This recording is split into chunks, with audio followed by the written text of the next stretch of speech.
Bom dia a todo mundo no YouTube também, que está simultaneamente no canal Dona Caetana, a nossa parceira que está nos ajudando bastante aí nesse curso, né?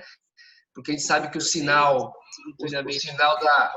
da internet, né, rural e muitos tem um microfone ligado, o sinal A gente vai fazer um tour no sistema.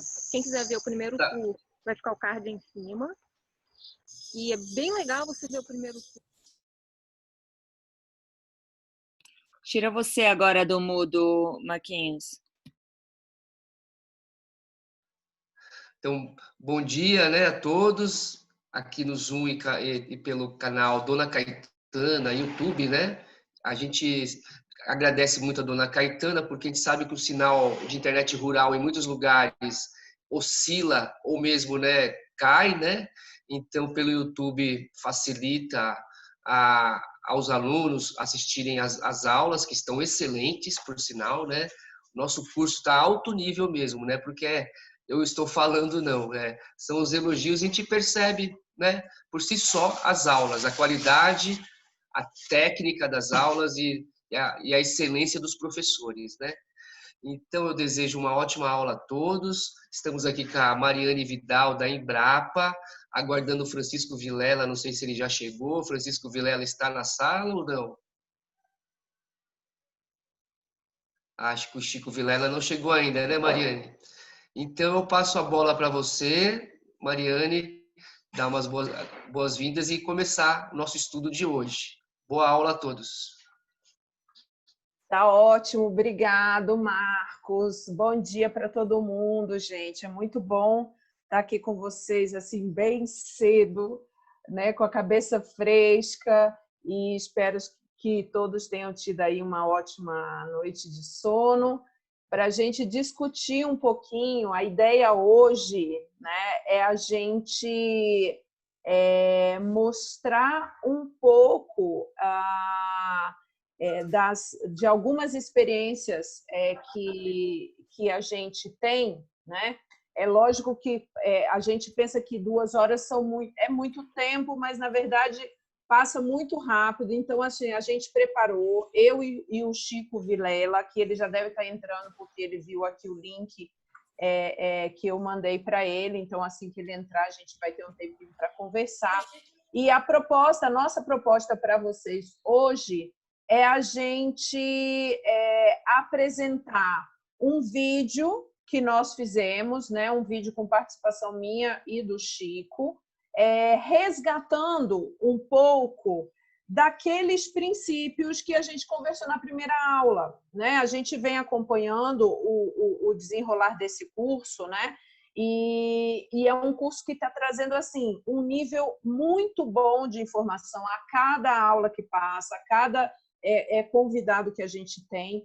Então, a ideia hoje é poder compartilhar com vocês essa ideia sistêmica, né? Essa relação e essas convergências que existem nos sistemas produtivos de base agroecológica, para que a gente consiga manter o equilíbrio que a gente tanto almeja para construir a fertilidade do solo, promover a microbiologia do solo e, consequentemente, garantir a sustentabilidade desse sistema produtivo ao longo do tempo. Então, a ideia hoje, a gente vai fazer, nós pensamos nesse vídeo, em fazer 3 momentos desse vídeo, tá?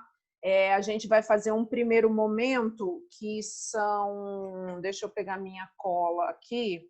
Eu acho que a gente vai ter um primeiro momento que são cerca de 15 minutos de vídeo, e aí a gente tem cerca de 16 minutos a primeira parte do vídeo, que aí vai discutir os temas, resgatar, né? Os temas de agroecologia, desenho, redesenho e manejo, e os pilares do sistema produtivo. Então, aí a gente vê esse pedacinho de vídeo, faz um debatezinho, né, cerca de 10, 15 minutos. Depois a gente volta para mais 10 minutinhos de vídeo e mais 10, 15 minutos de debate, sobre solo vivo, adubos e adubos orgânicos. Depois a gente faz um intervalinho, porque isso aí vai dar praticamente 1 hora de conversa. Depois a gente faz o nosso intervalinho, né, para o café, para a água.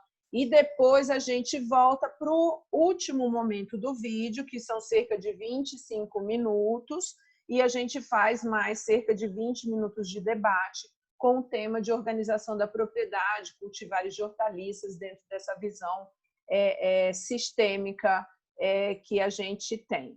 Tudo bem? Então, se tiver tudo ok para vocês, para a gente fazer assim, eu recebi um alô do Chico aqui, Marcos, que ele disse que estava aguardando, talvez ele já tenha entrado, aí eu não vi, porque ele disse que estava aguardando.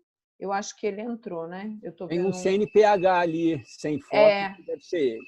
Eu estou vendo isso mesmo, pode ser que seja ele, eu não sei se mas enquanto a gente estiver rolando a primeira parte do vídeo, eu tento um contato com ele aqui. Tudo bem? Podemos passar, então, nossos primeiros minutos de vídeo? Só um detalhezinho, Mariane, quando você for compartilhar daquele jeito, só não esquece de fechar o seu microfone, porque aí a gente fica só com o som do computador. Ah, tá certo. Eu vou fazer aqui, gente. A gente testou, deu problema, mas deu certo, e agora eu espero que dê certo. E aí vocês me dão um feedback. Eu vou compartilhar aqui.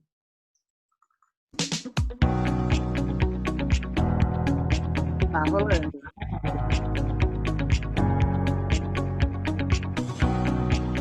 O Brasil hoje, ele é uma referência em políticas públicas para a agroecologia. Em outubro de 2018, o Brasil foi premiado internacionalmente como a Política Nacional de Agroecologia e Produção Orgânica. Ela ganhou um prêmio internacional como sendo uma política de referência para subsidiar os trabalhos nessa área. Não somente a Política Nacional de Agroecologia e Produção Orgânica, que busca incentivar todo o processo de transição agroecológica, o Brasil tem também a Lei 10.831, que é a Lei dos Orgânicos, né?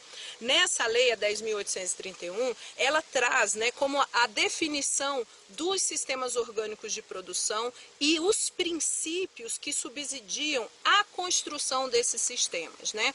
Se a gente buscar lá na lei, no próprio Ministério da Agricultura, a gente consegue consultar, existem várias instruções normativas que trazem para a gente informações específicas de como utilizar esses princípios da agroecologia aplicados aos sistemas produtivos. Isso tudo está traduzido na forma de algumas regras, né, mais simples e bastante aplicadas, das quais nós vamos falar com mais detalhes a partir de agora. A agroecologia, ela é entendida como um enfoque científico, teórico, prático e metodológico que subsidia, que traz princípios da ecologia para serem aplicados aos sistemas agrícolas.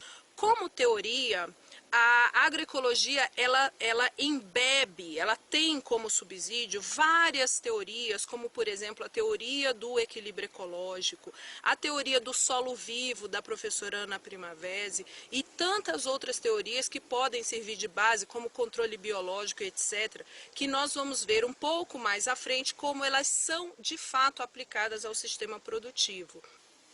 A pesquisa agroecológica, ela busca identificar as diferentes características que são gerais e específicas e que trazem, né, dentro das diferentes dimensões, como as dimensões sociais, ambientais e políticas. Então, ela trabalha toda a investigação que trabalha, que traz os elementos de todas essas dimensões.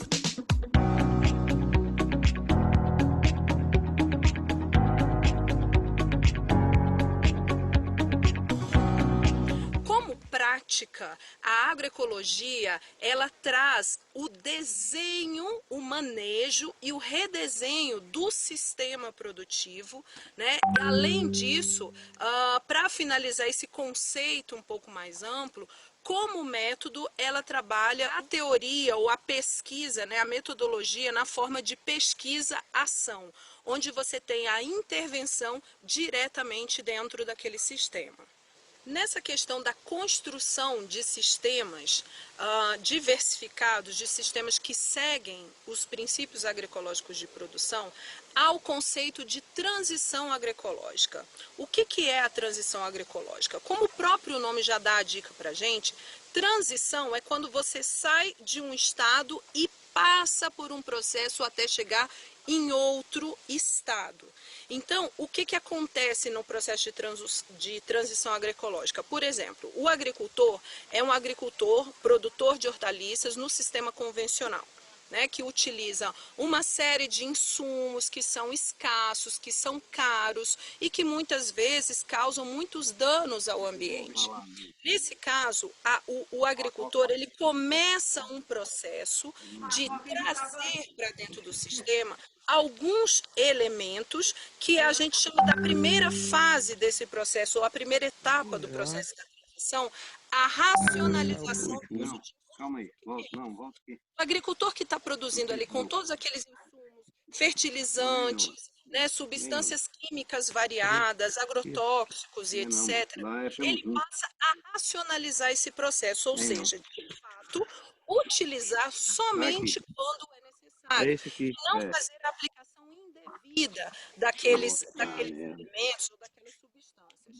Depois disso, ele vai para uma outra etapa que a gente chama de substituição dos insumos. Então ele deixa, né, ele abandona o uso daquelas substâncias que são caras, que são danosas, por substâncias mais alternativas, como por exemplo o uso de caudas fitoprotetoras, o uso de adubos orgânicos que ele passa a fazer dentro da sua propriedade, para então ele começar a fazer o que a gente chama de redesenho do sistema. No redesenho do sistema, ele traz vários elementos, como, por exemplo, de diversidade para dentro do seu sistema produtivo, e aí sim o sistema dele entra num equilíbrio que é capaz de melhorar a sua produtividade, tendo aí não só uma produção mais eficiente, mas também uma produção mais sana, do ponto de vista ambiental, né, do ponto de vista de redução de pragas e etc.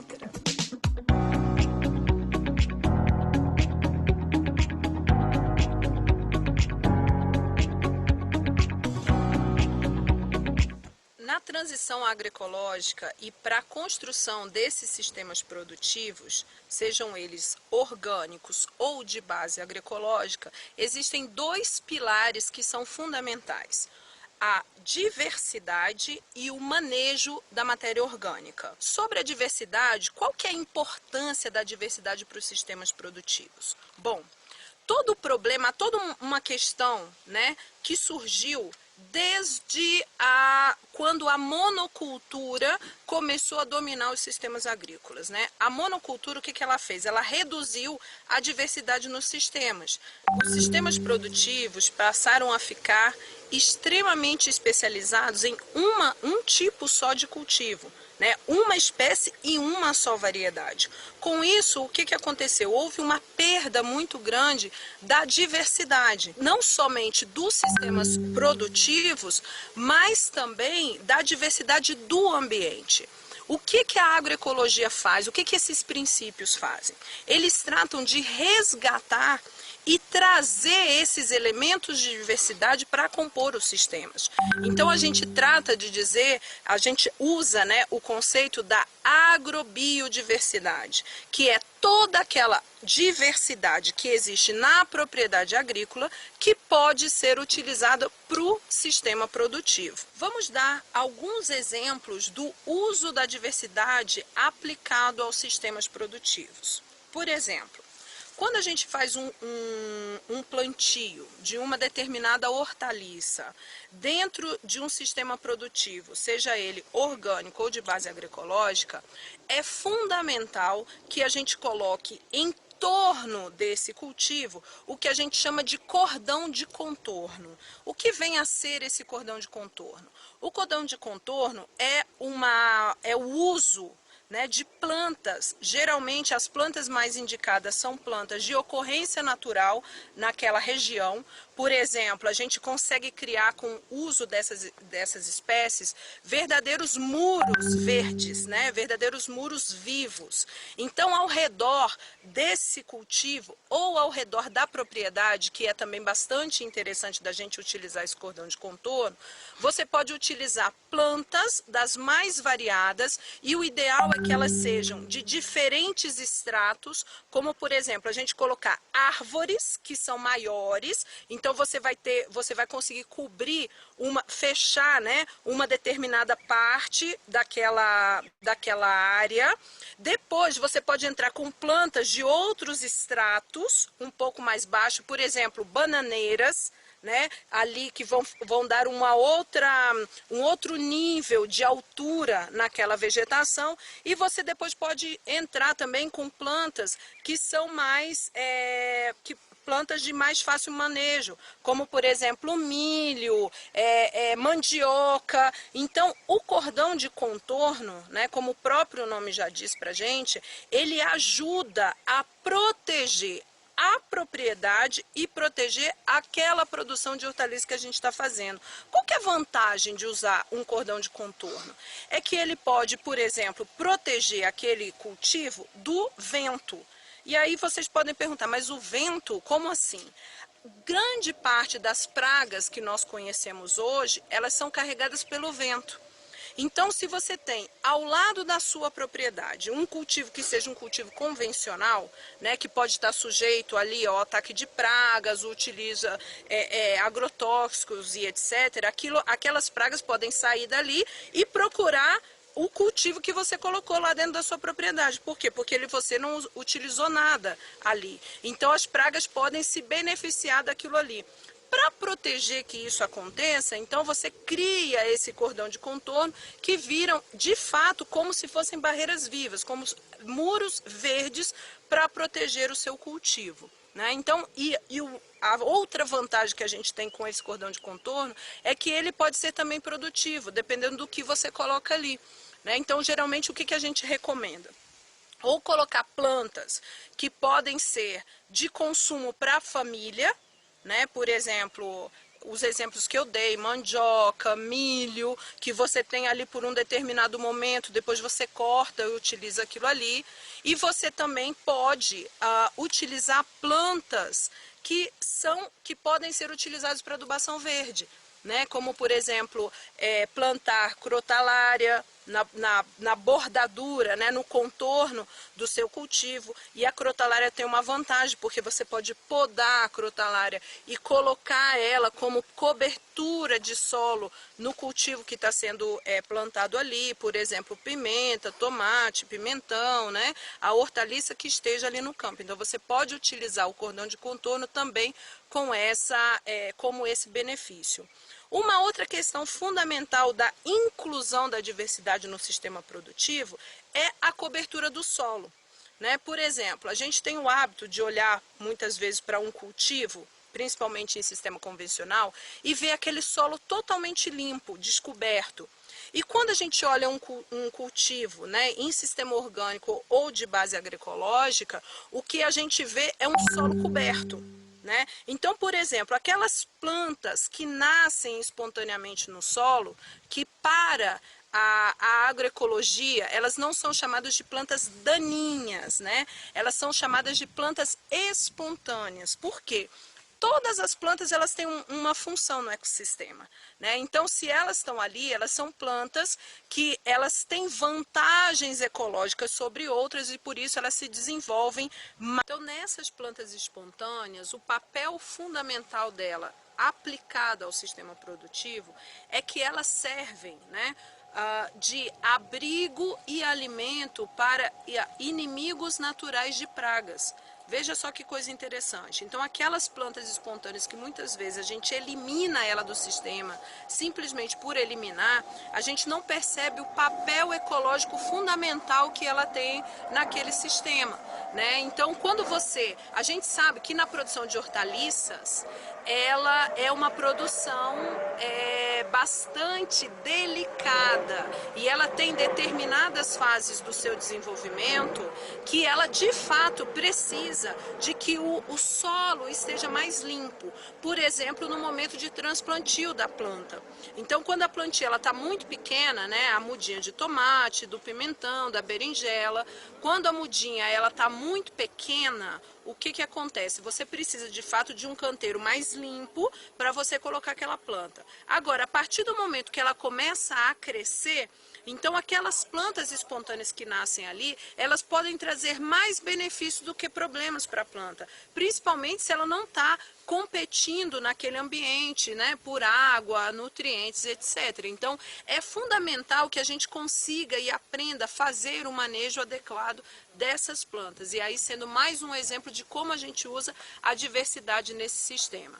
Outra forma de trazer diversidade para dentro do sistema produtivo de hortaliças é usar, por exemplo, as plantas alimentícias não convencionais, as conhecidas punks, né?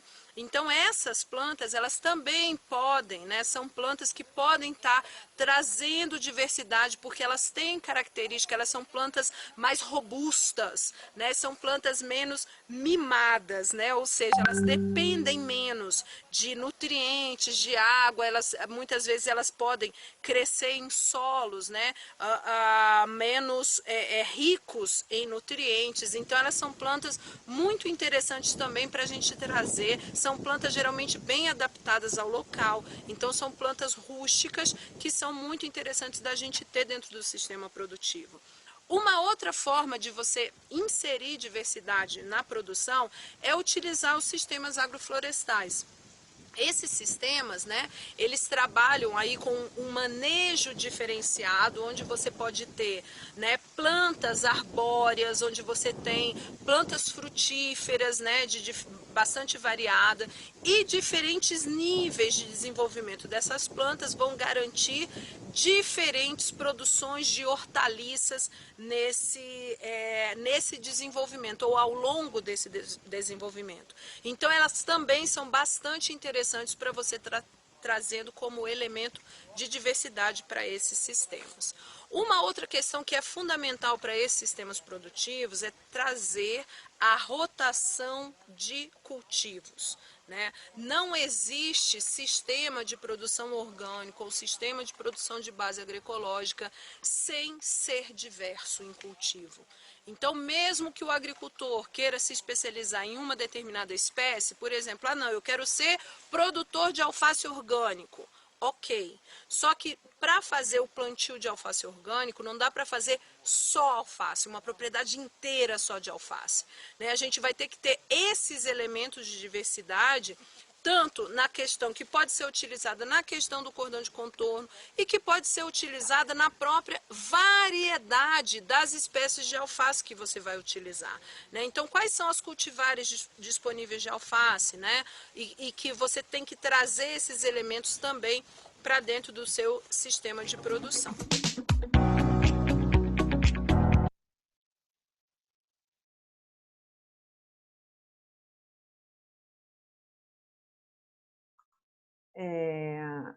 Bom, pessoal, a gente, o Francisco todo mundo já me escuta? Sim, né? Sim. Puderam acompanhar o vídeo com áudio direitinho, né? O Francisco já está aqui com a gente também, e a ideia, né, como vocês viram aí, é a gente trazer, né, algumas informações que nos parece importante do ponto de vista de manejo, né? É lógico que a gente está num curso cujo foco é construção da fertilidade do solo, é trabalhar os elementos da composição da atividade microbiológica e etc. E a gente entende né? E eu acho que isso foi um crescente ao longo do curso, de que alguns elementos, para além de simplesmente o foco no solo, são fundamentais para a construção desses sistemas sustentáveis, né? Então, a ideia de poder trazer os elementos, por exemplo, dessa primeira parte do vídeo, é a gente resgatar um pouco dos princípios que regem esses sistemas sustentáveis de base agroecológica e os sistemas orgânicos de produção. Então, dentro dessa lógica, deu para a gente perceber o quanto, por exemplo, a inserção da diversidade no sistema ela é importante e quais são as formas, as alternativas que a gente tem para trazer diversidade para dentro desse sistema. Então, assim, se vocês esses elementos ficaram claros para a gente poder discutir, tem alguma dúvida, algum comentário em relação a essa primeira parte do vídeo? Alguém quer fazer alguma intervenção ou enviar alguma pergunta, né? Porque a ideia é a gente ir discutindo um pouco alguns elementos, né, do vídeo. A gente fez alguns recortes para tentar juntar um pouco os temas, né, para que a gente possa fazer essa discussão ao longo do vídeo. Não sei se tem, porque eu não pude acompanhar. No bate-papo não tem nada, Mariane, por enquanto, mas é legal já, né, estimular as pessoas a escreverem suas perguntas e comentários no chat. Eu não sei se no YouTube surgiu alguma coisa, Carla. Ô, Reri, se alguém ainda quiser... Ainda não, que eu acho que o pessoal não estava esperando, mas estou estimulando aqui. Ô, Reri, se alguém quiser perguntar ao vivo, pode ficar à vontade também, tá? Claro, esse foi o convite já direto da Mariane. Se alguém tiver aí comentário e perguntas, pode fazer diretamente também. Oi, Mariane, bom dia. Bom dia. Tudo bem? Tudo bom. É o seguinte, eu sou o Zé Aparecido, da Rede Pouso Alto, e gostaria que você falasse sobre o uso da adubação verde, né? Qual a importância dos adubos verdes, tá bom? Ah, joia, muito bom. Muito boa essa pergunta, né? Ainda mais que um dos elementos que a gente falou aí, a adubação verde, ela é um elemento muito estratégico para a manutenção da sustentabilidade desses sistemas. A adubação verde, o uso de plantas com a função, o uso de espécies com função de adubação verde, eles são importantes porque eles mexem em vários elementos, em vários componentes do solo, né? Por exemplo, acho que tem alguém com o microfone. Desculpa, Mariane, eu fui apagar aqui e acabei apagando você. Tá, tudo bem. Já liguei de novo aqui.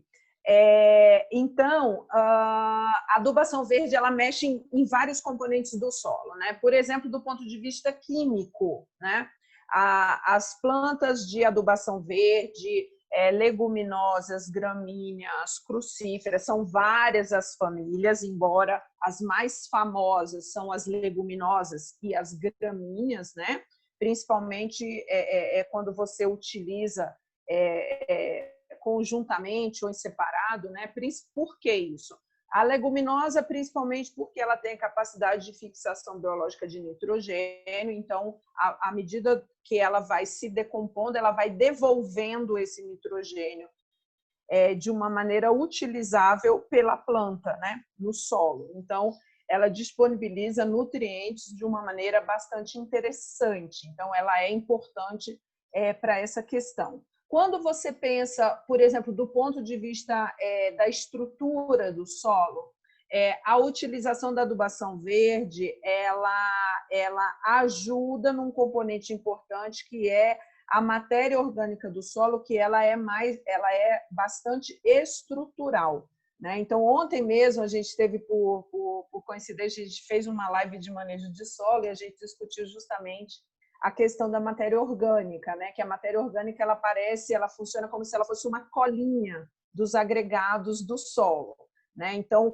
como a matéria viva que está presente, carbono e nitrogênio que estão presentes nessas espécies de adubos verdes, quando elas se decompõem, então elas vão produzir, elas vão ser aquele alimento para aquela microbiota que está ali. Então, ela vai, do ponto de vista estrutural, ela vai ligar aqueles agregados, ela vai disponibilizar aquela matéria orgânica, que é essa colinha, então, que vai melhorar a estrutura do solo. E, do ponto de vista biológico, isso, ela vai fornecer alimento para matéria, para a microbiota que está no solo.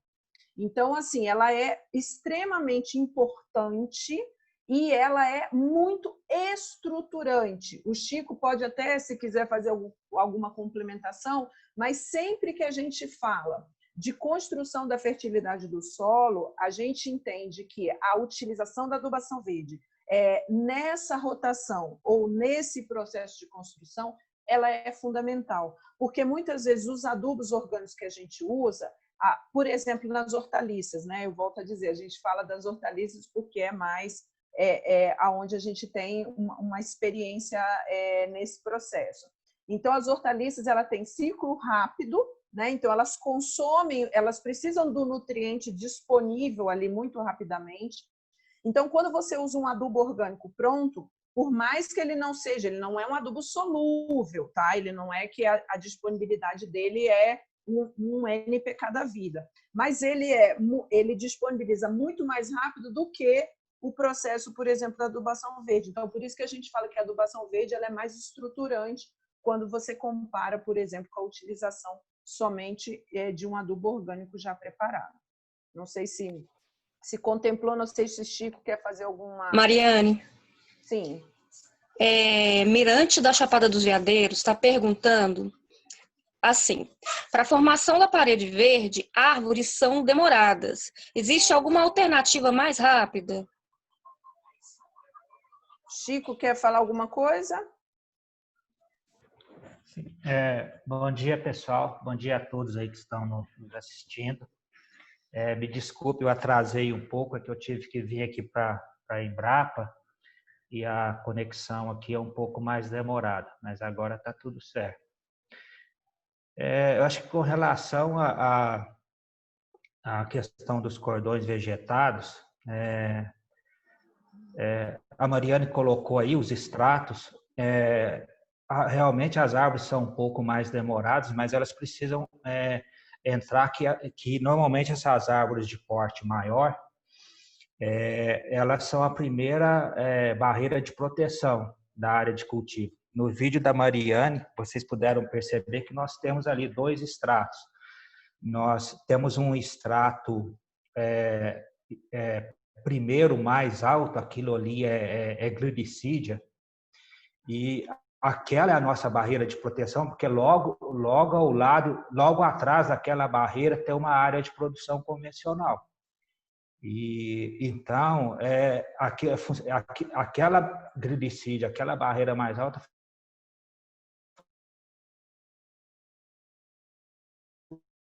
funciona como um quebra-vento. São 4 fileiras de café. E então, como a gluridicídia é uma árvore de porte mais alto, do chão até a copa, você tem um espaço ali que pode passar contaminação. Então, a gente colocou o café, que é um extrato de porte médio. E atrás da Mariane, vocês viram o nosso talhão de cultivo.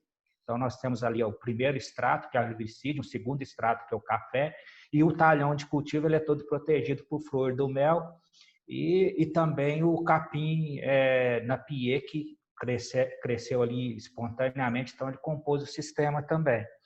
Então, para quem vai trabalhar com hortaliças, eu acho que o girassol mexicano, apesar de ser uma espécie mais difícil, assim, um pouco difícil você precisa fazer um manejo muito bom, porque ela é bastante agressiva, principalmente na época chuvosa, ela cresce bastante, ela tende a invadir a área de produção, mas, por outro lado, isso tem uma vantagem, que ela dá um composto de excelente qualidade, então você pode aproveitar esse período de maior crescimento para coletar biomassa para fazer composto.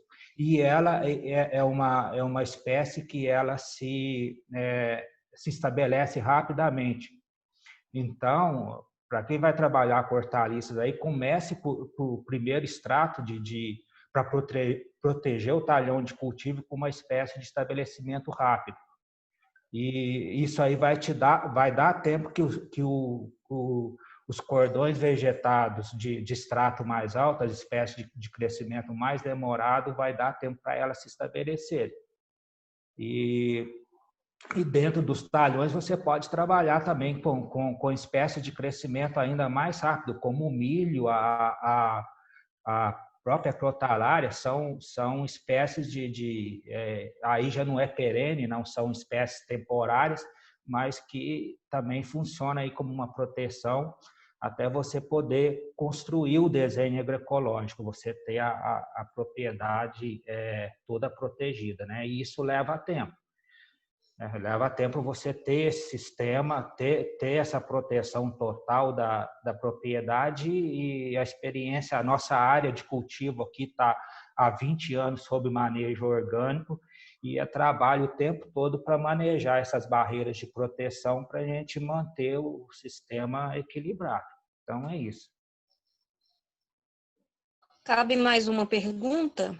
Sim. O Marcelo Carrara, ele, já que se falou de desenho, né? Ele pergunta qual design do espaço, quanto ao design do espaço, existem outras técnicas além do famoso design permacultural? Sem dúvida, eu perdi o nome da pessoa que perguntou, mas... Marcelo Carrara. Marcelo. Marcelo, o que a gente sempre recomenda nesses processos, né? A gente trabalha com o que a gente chama de manejo, na verdade é mais manejo de paisagem, né? Que é um manejo de paisagem que vai influenciar no sistema produtivo, né? O que a gente tem observado nas diferentes regiões, por exemplo, que a gente tem possibilidade de desenvolver esse trabalho. O que é fundamental nesse processo, para a gente pensar o desenho, que tipo de técnicas e quais são as estratégias que nós vamos utilizar, é fundamental trabalhar com o conceito de biodiversidade funcional, tá certo? O que eu tenho à disposição como recursos locais que permitem ser utilizados em benefício do sistema produtivo, tá certo? Então, a gente costuma trabalhar sempre na lógica de que nós não temos uma fórmula de desenho. A gente tem alguns princípios que devem ser considerados independente do local, independente da estratégia que a gente for utilizar. Então, por exemplo, a gente está falando aqui da questão de que, né, das observações de que, por exemplo, vento é um fator predominante, por exemplo, para a dispersão de determinados insetos, né? Então, que pode se transformar em pragas. Então, utilizar cordões de proteção de quebra-ventos, eles são fundamentais. Um outro elemento que é muito importante é ter nesse desenho, e aí mais à frente, na última parte do nosso vídeo, a gente vai mostrar a questão da organização da propriedade, né? Quais são os elementos que são importantes para quando você vai formar um sistema de cultivo. Então, um outro elemento de biodiversidade que é fundamental, que é a questão da utilização, por exemplo, de flores no sistema produtivo. Flores são muito importantes. E um outro elemento muito importante que a gente tem observado que é estratégico nos sistemas produtivos é a utilização das plantas aromáticas, né? As plantas aromáticas, a gente, e eu espero que a gente consiga avançar um pouco mais com esses elementos, é como inserir as plantas aromáticas estrategicamente no sistema de cultivo, porque as plantas aromáticas elas exalam, né, substâncias que podem fazer esse controle de determinados insetos. Então, é mais um elemento de diversidade que é importante para você trazer para dentro desse desenho. E a gente entende que todo esse processo, e aí, né, tem outras estratégias, a gente entende que todo esse processo junto, ele vai possibilitar que você atinja o equilíbrio, tá? Ou que você aproxime do equilíbrio, porque atingir o equilíbrio é completamente, a gente sabe que a atividade agrícola ela é muito intervencionista, ela é muito agressiva no ambiente, então dizer assim que o ambiente produtivo vai estar num equilíbrio é algo que a gente precisa discutir, né? Mas você vai trazer pelo menos elementos ali que você vai minimizar as diferentes pressões e com isso espera-se que a gente tenha um sistema de fato um pouco mais sustentável. Eu vou passar agora mais um pedacinho, mais 10 minutinhos de vídeo, e aí a gente vai elaborando um pouquinho mais, a gente vai aprofundando, né? E aí a gente vai elaborar mais um pouquinho. Eu peço para vocês irem juntando aí, fazendo as perguntas, e a gente vai passar mais 10 minutinhos de vídeo, depois para conversar mais um pouquinho.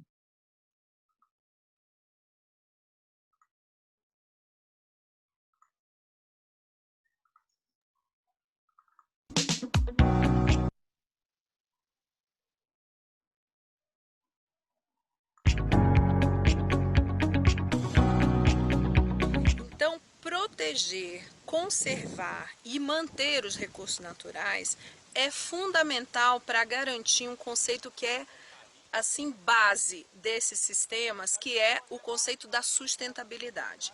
Esses sistemas produtivos, eles trabalham o conceito mais amplo de sustentabilidade, que é o quê? Você ser capaz de ser produtivo no tempo. Então, para isso, tem um pilar que é fundamental, que é o manejo de um recurso que é caríssimo para os sistemas agrícolas, que é o recurso solo. Né? Para os sistemas orgânicos e os sistemas de produção de base agroecológica, o solo ele é entendido como um organismo vivo. Daí a gente usa a teoria de solo vivo da professora Ana Primavesi, onde ela fala que a gente deve alimentar o solo e o solo alimentar a planta. É um conceito totalmente diferente do que muitas vezes a gente vê no sistema convencional, que você olha a planta, tá meio murchinha, tá meio amarelinha, a gente vai lá, coloca um adubo químico nela, a planta rapidinho ela fica verde de novo, só que quando você tira aquela planta, o que de fato ficou no solo, né, de alimento, que seja estruturante, que seja de fato de reposição para aquele solo. Quando a gente trabalha com o conceito de solo vivo, solo como um organismo vivo, então a gente tem que tratar de nutrir, né, esse recurso, trazendo para ele a base da alimentação do solo, vamos colocar assim, que é o manejo da matéria orgânica. A matéria orgânica ela é base para construir a fertilidade do solo.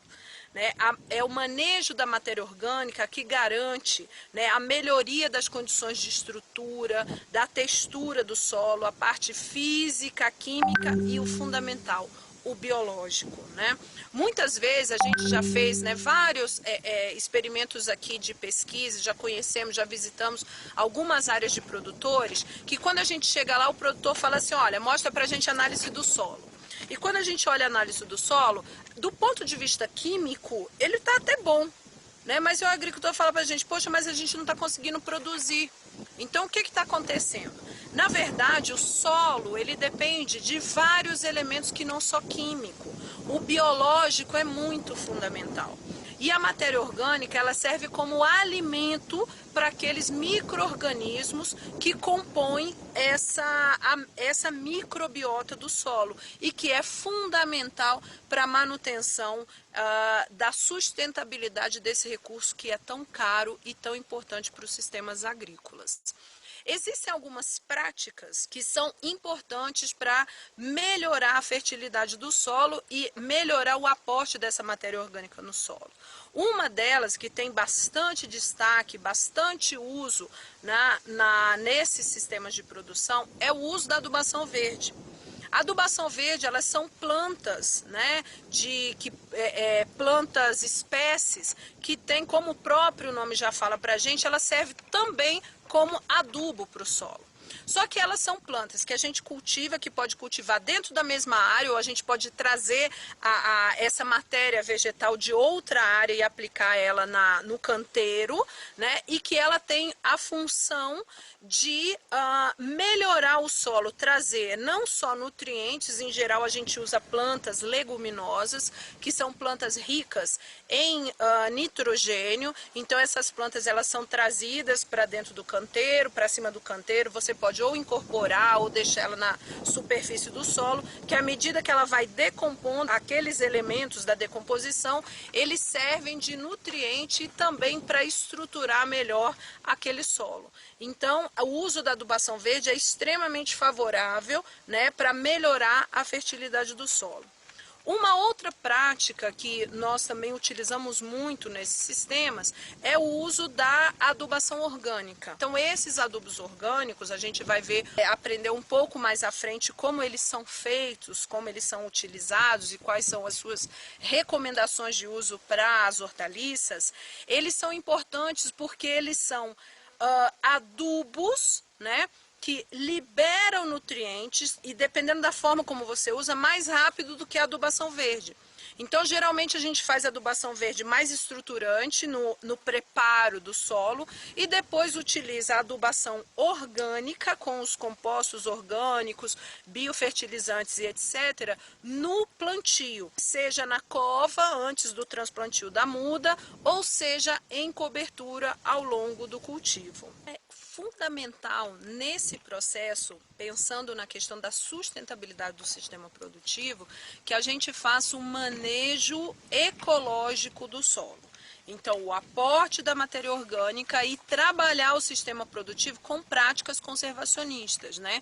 Como, por exemplo, garantir, as diferentes fases do desenvolvimento da hortaliça, garantir o uso de coberturas de cultivo, né? As coberturas de cultivo elas têm vantagens incríveis para o sistema produtivo. Por exemplo, elas conservam melhor a água no solo. Então, quando você irriga o canteiro, se você tem cobertura naquele canteiro, ela segura mais a água no solo, então você vai irrigar menos. Então, você tem uma economia do uso de água.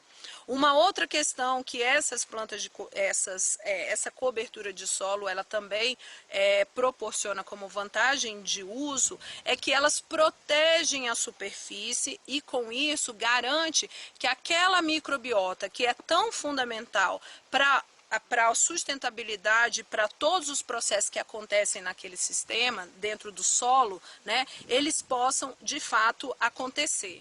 Então, o que a gente pode utilizar para garantir a cobertura dos canteiros? A gente pode utilizar tanto cobertura morta, né? Então são plantas de poda que a gente pode tirar de dentro da propriedade e utilizar em cima do canteiro, como você pode utilizar também cobertura viva, né? Então existem plantas como, por exemplo, o amendoim forrageiro, que ele pode ser utilizado, ele pode ser plantado na área, né? Então ele é aplicado na área e com isso ele pode ser utilizado. Depois você fecha a área com aquele amendoim forrageiro, né? E depois você pode abrir, né, cova, você pode riscar aquilo ali mesmo com o próprio trator para depois fazer o transplantio da muda, né? E aí você utiliza, tem todo um sistema, né, que a gente vai falar um pouco também desse sistema de plantio de hortaliça sob cobertura viva. Se a questão fundamental desses sistemas, né, de base agroecológica, desses sistemas orgânicos é a sustentabilidade, e para isso a gente falou desses dois pilares fundamentais, da diversidade aplicada ao sistema produtivo e do manejo da matéria orgânica como base, né, para garantir esse recurso solo. Então é fundamental que a gente pense esse sistema como um processo, né, um pouco mais holístico. O que significa isso? Que ele traga esses elementos de uma forma um pouco mais integrada. Daí se recomenda fortemente nesses sistemas que seja, quando possível, né, que seja feita a integração com a produção animal. Qual que é a vantagem de fazer uma integração com a produção animal? Né? Muitas vezes é bastante comum a gente ver produção de hortaliça, por exemplo, em escalas menores, né? Produções familiares em pequenas áreas, né? Onde você tem a produção da hortaliça, mas você tem lá produção também de aves, né? Produção de pequenos animais, né? E essa produção, quando a gente tem a possibilidade de integrar isso, então, da produção animal saem os resíduos daquela produção animal, podem ser utilizados para a composição de compostos orgânicos, que são utilizados para, depois de passar pelo processo de compostagem, que podem ser utilizados como nutrientes para a horta, né? E da horta, os resíduos que saem da horta, aquele material que não é material comercial, que a gente não vai levar para vender, a gente pode utilizar, por exemplo, na alimentação animal. Então, com isso, a ideia é de criar um ciclo onde a gente fique cada vez mais independente desses insumos de fora da propriedade. Então, quanto mais elementos a gente tiver dentro da propriedade, que a gente possa garantir o nosso sistema produtivo, é mais interessante, mais econômico e mais ecológico para a gente poder fazer e construir, assim, sistemas que sejam de fato sustentáveis no tempo.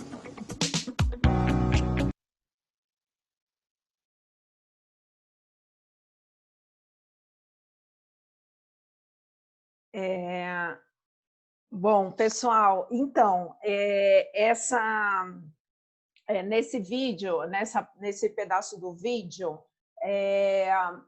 a gente aborda, né, um tema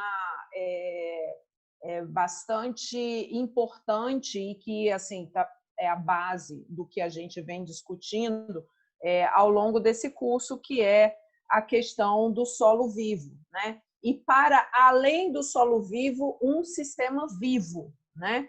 A gente costuma falar que recentemente, né, em maio desse ano, foi lançado o Programa Nacional de Bioinsumos pelo Ministério da Agricultura, né? E a gente começou com essa história do tema do bioinsumos, pensando num conjunto de insumos, de práticas e de processos para uma agricultura viva, né? Ou para uma agricultura de vida, ou da vida, né? E sempre pensando nessa lógica da agricultura de base agroecológica, né? Então, eu acho que esse pedaço aí, essa partezinha do vídeo, traz para a gente de uma forma, assim, reforça o que a gente já vem discutindo aqui, que é essa importância de trabalhar, de olhar o sistema como de uma forma bastante integrada, né? Que traga todos esses elementos para que a gente consiga essa integração de fatores para aumentar a complexidade biológica daquele sistema, para que a gente possa ter mais sucesso ao longo desse processo, utilizando os recursos, mas sem esgotá-los, né? Porque eu acho que essa é a grande questão relacionado aos sistemas produtivos, né? Bom, eu não sei se enquanto... deixa eu dar uma olhada aqui no chat. Então, surgiram alguns comentários aqui. Eu vou começar de baixo para cima. O Fernando e a Camila estão perguntando se você podia falar um pouquinho sobre a fixação de nitrogênio no solo a partir das micorrizas em conjunto com as leguminosas. E a Carla está dizendo aqui que falou em NPK e pergunta se é efetivo usar a casca de banana e ovo e pó de café, se isso ajuda, né? Para substituir. O que mais? A Dalva está perguntando se é mais fácil manejar, se é mais fácil de manejar do que o girassol mexicano, aquele flor de mel margaridão. Girassol mexicano, né? É. Gostaria de conhecer. Conhecer em detalhe o manejo do amendoim forrageiro Tá. com cobertura viva de hortaliças. Acho que é um pouco isso.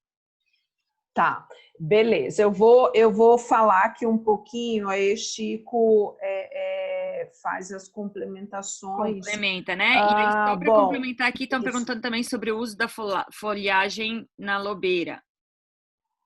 Eu vi aqui. E tem um outro aqui também, taranã, que perguntou da algodão, jurubeba, não sei o quê. Eu acho que Chico também consegue ver o chat aí, Chico?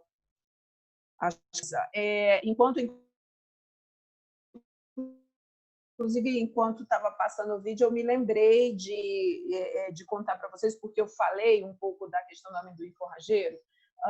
Rapidamente, acho que vocês estão recebendo os convites, mas nós, na Embrapa Hortaliças, estamos promovendo uma série de lives técnicas sobre o tema de agricultura orgânica e, justamente, eu nem me lembrava que a gente tinha falado dessa questão da cobertura de amendoim forrageiro aí, mas na semana passada, na segunda-feira, a gente fez uma live explicando tudo sobre a técnica de uso da cobertura viva de amendoim forrageiro para cultivo de hortaliças. Então, eu deixo aqui o convite para que vocês entrem lá no canal do YouTube da Embrapa e procurem o tema da nutrição de hortaliças com coberturas vivas. E ontem, que também está disponível no canal do YouTube, a gente falou do uso de uma técnica de adubação, que é a compostagem laminar, também, e manejo de matéria orgânica no solo de produção orgânica. Então, deixo aqui o convite para que vocês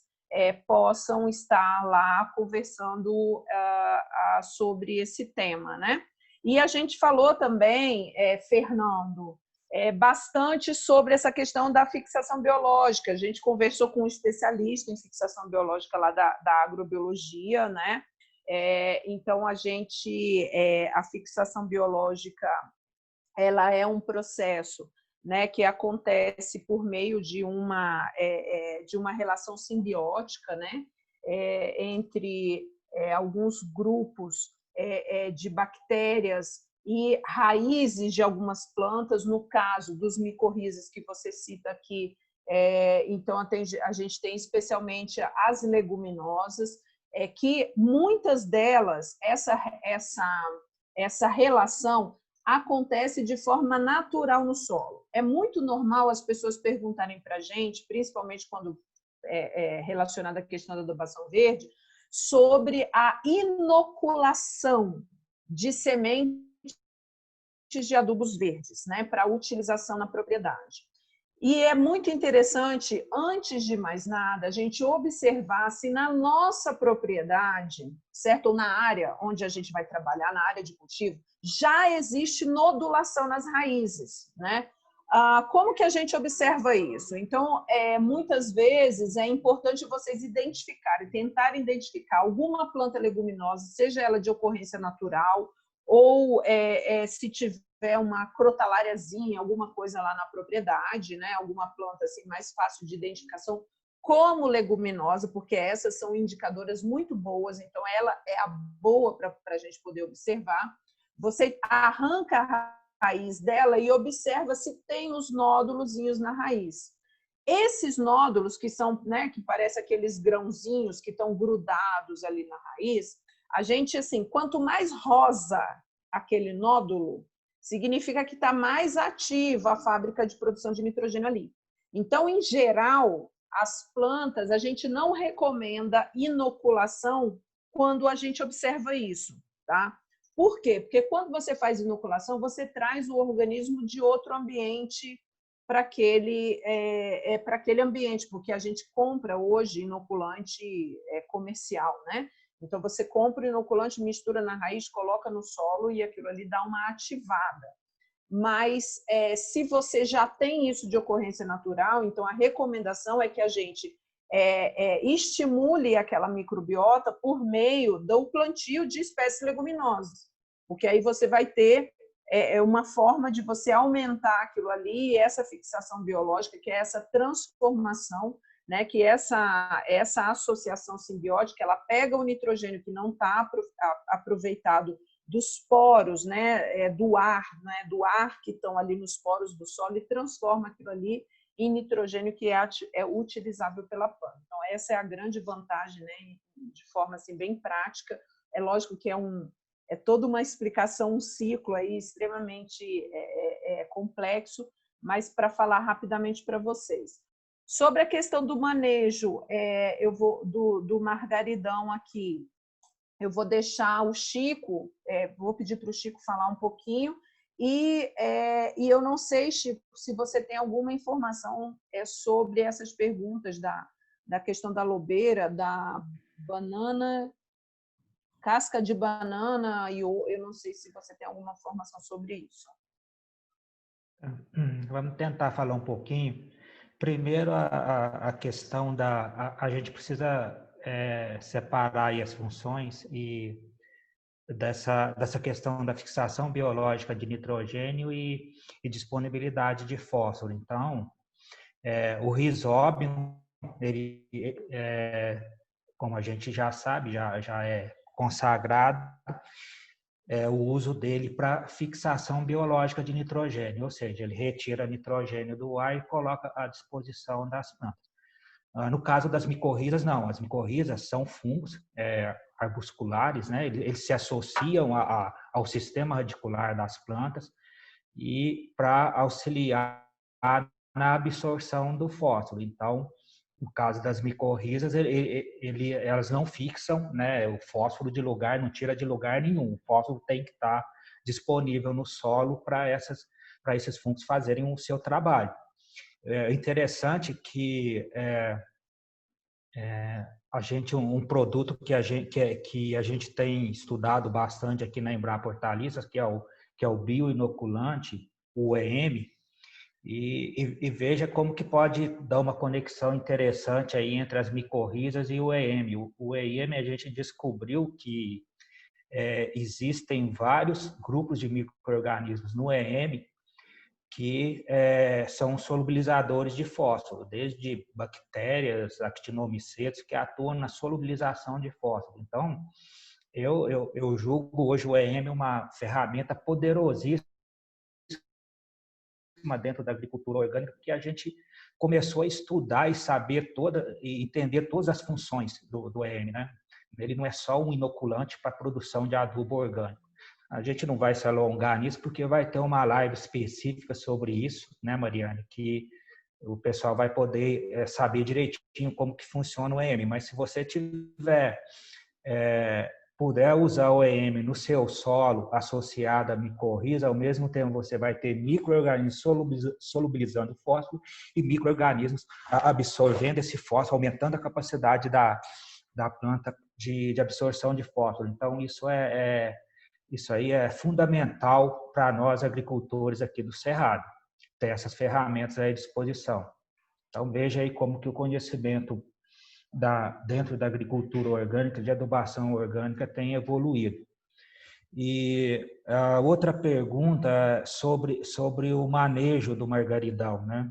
O pessoal colocou aqui, realmente, é uma planta, assim, como o pessoal fala, uma faca de dois legumes, né?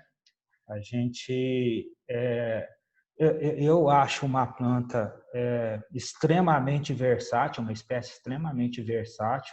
Ela tem uma capacidade muito grande de reciclagem de nutrientes, tem um sistema radicular bastante profundo. É uma espécie que ela permanece viva praticamente e florida, né? Praticamente ao longo de todo o ano.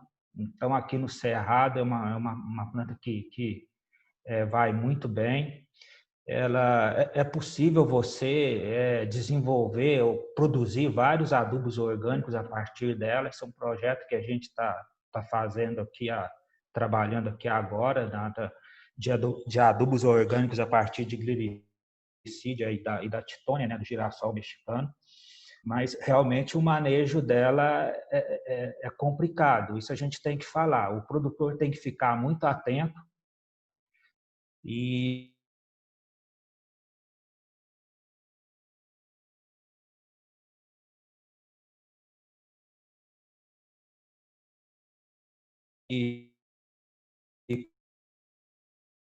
porque ela é bastante agressiva.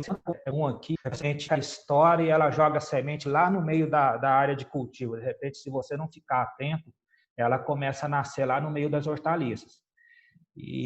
Mas eu acho que vale a pena usar por essas características aí.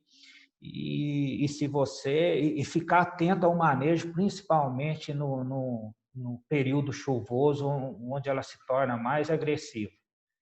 Então, tiver um sistema de manejo,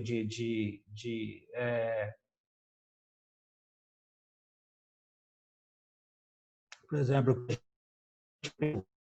ela é de plantio, então a gente tem aqui o Triton, que vai com o trator e entra ao lado da faixa vegetada e a gente vai moendo as plantas novas que estão surgindo ali. Então, a gente controla. É claro que esse equipamento não está à disposição de todos os agricultores, mas isso pode ser feito com uma assadeira, com uma foice. Então, esse cuidado é importante.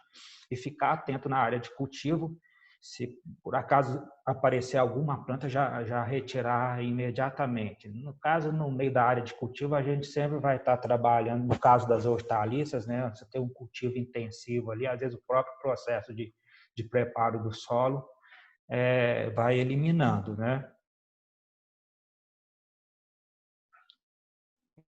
Então, para usar o girassol mexicano, ter esse conhecimento, ter essa noção de que ele que ele é bastante invasor, né?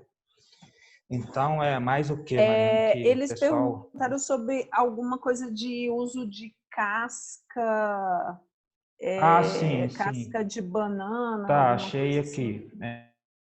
Achou? Então, vamos pensar, pessoal, essa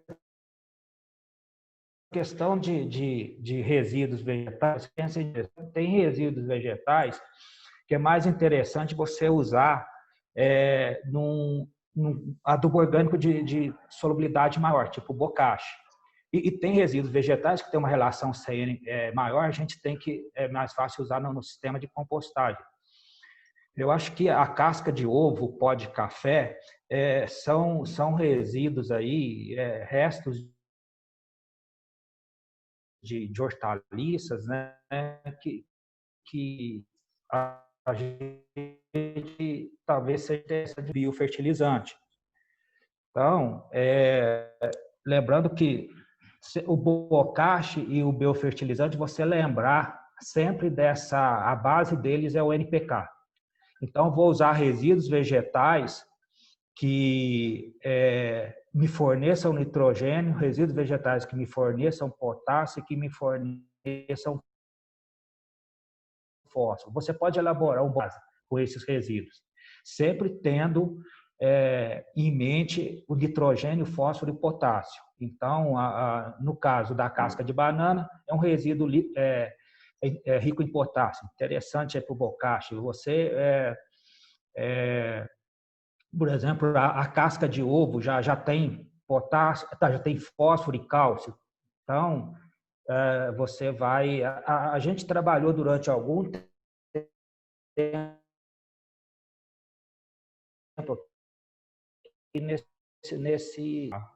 na propriedade. E aí dá para fazer adubos orgânicos bem interessantes. Então, por exemplo, casca de feijão, sementes velhas que ficam velhas, o milho ali tirou o grão, fica ali a palha, o sabugo, tudo isso se você procurar na literatura, você vai encontrar os teores de nutrientes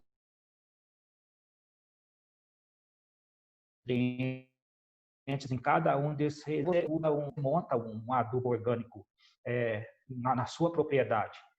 Ela fala, mas como é que eu vou saber quanto que tem de nitrogênio, de fósforo, de potássio? Quer dizer, isso eu teria que mandar para um laboratório, mas pelo menos você equilibrando aí esses resíduos que tem NPK, você vai estar dando um chute em direção ao gol. Você vai saber que você está montando um adubo orgânico que tem esses três, tanto para vir de carona nesse processo, mas o importante é pensar no NPK. Então, é isso. Vejam os resíduos que vocês têm disponíveis na propriedade, como que vocês podem usar. Ou na forma de compostagem, se for resíduos mais grosseiros, ou se for resíduos mais elaborados na produção de um bocacha ou de um biofertilizante. Legal, bacana, Chico.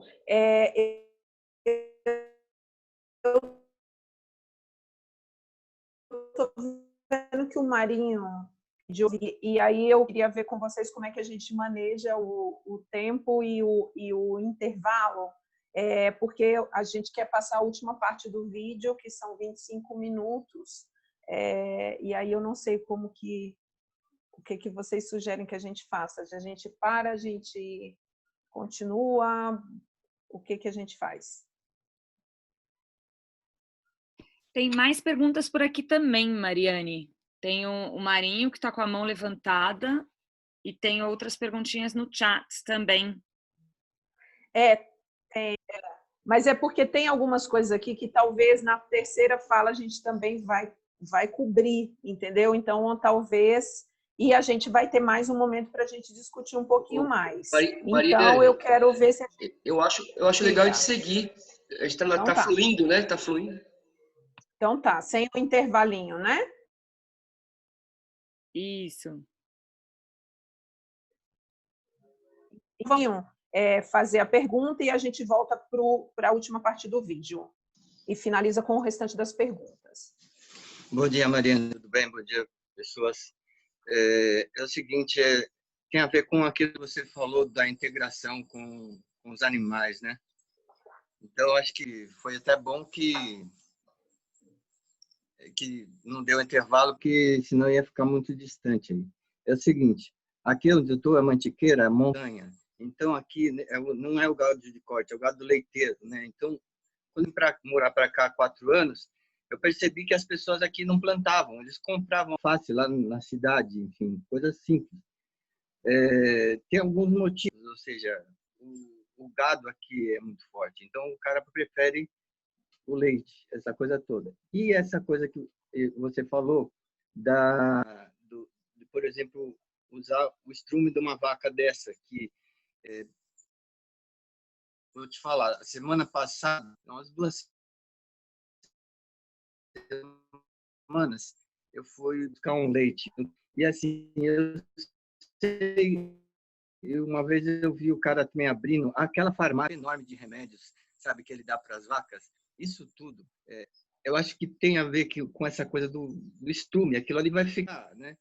E aqui também tem um conceito técnico daqui, ele acha que, por exemplo, a gente usando isso, só tem um cara nessa região que abre horta aqui, em larga escala, para vender para quitanda, tá? E ele é conceituado como orgânico, mas ele usa a farmácia toda no gado dele, entendeu? E ele usa o estrume do gado. Eu gostaria de saber isso mais tecnicamente, como se é seletivo, por exemplo, a água cinza, vários boatos que a gente vê na internet também, que a água cinza, a planta é seletiva, ela só vai pegar água, não vai pegar sabão ou dejetos, enfim. Isso também passa para uma planta, sei lá. Deu para entender? Sim. Sim, Mariane, Chico. só falar, Sim. vamos ser mais objetivo nas perguntas, tá? Senão vai ocupar muito tempo. Tá. Obrigado, Mariane. Ok. Tem mais alguma? Não, a gente já pode fazer essa? Tinha aquelas do chat só, mas talvez vocês apresentem na última parte, né, da apresentação. Aí, como você sugeriu, a gente pode terminar com essas perguntas que ainda estão no chat. Porque eu estou vendo aqui do chat, eu acho que vai ter coisa que a gente vai responder na próxima, tá, gente? Por isso que eu não... E se não responder, aí a gente volta nelas, tá bom? Chico, você quer falar um pouco sobre essa pergunta do Marinho?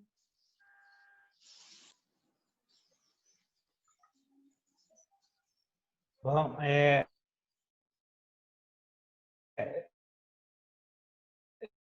eu não sei se eu entendi direito, mas, Marinho, você está querendo saber, por exemplo, se eu usar a cinza, se a planta vai absorver alguma coisa a mais além dos nutrientes que estão ali, é isso?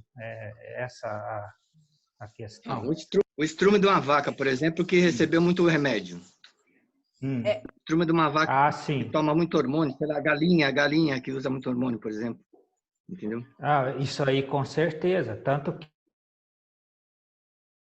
que na legislação brasileira, no caso do esterco de aves, a única modalidade que ela permite é a chamada cama de matrizes. A matriz de aves é aquela que coloca o ovo fértil, né? Então, ela não pode receber nenhum tipo de antibiótico, de probiótico. Então, por exemplo, a legislação não permite que você use o do frango de corte nem da ave poedeira, porque aí há uma grande concentração de produtos químicos ali, que pode contaminar o sistema. E no caso do esterco bovino, a mesma coisa. Dependendo do que tiver nesse esterco que foi usado na alimentação do animal, pode chegar assim nas hortaliças, né? Inclusive até metais pesados também. Então,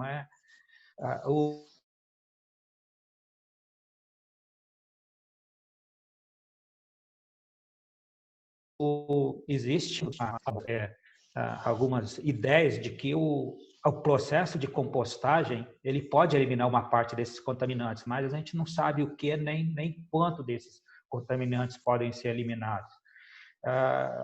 Inclusive o bocashi, que atinge a produção do bocashi aeróbico, que atinge temperaturas bastante elevadas ali, acima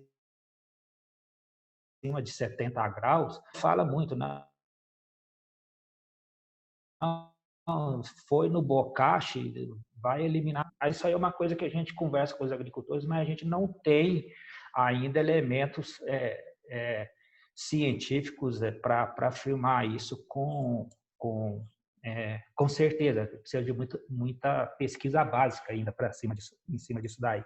E a gente aqui no Hortaliça nem sempre tem essa possibilidade de gerar esse conhecimento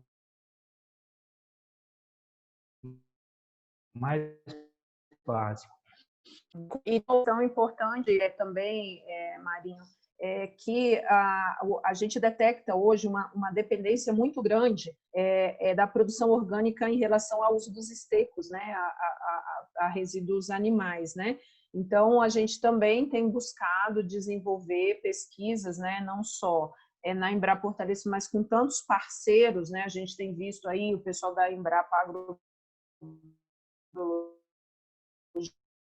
e tantos outros parceiros, ter alternativas somente à base de vegetais para fomentar esse processo de produção, né? Para que a gente tente aí pelo menos diminuir, se não eliminar, mas diminuir essa questão do uso do esterco na adubação.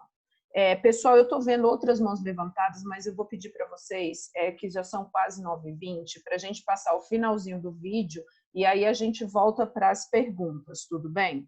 Deixa eu voltar a compartilhar aqui.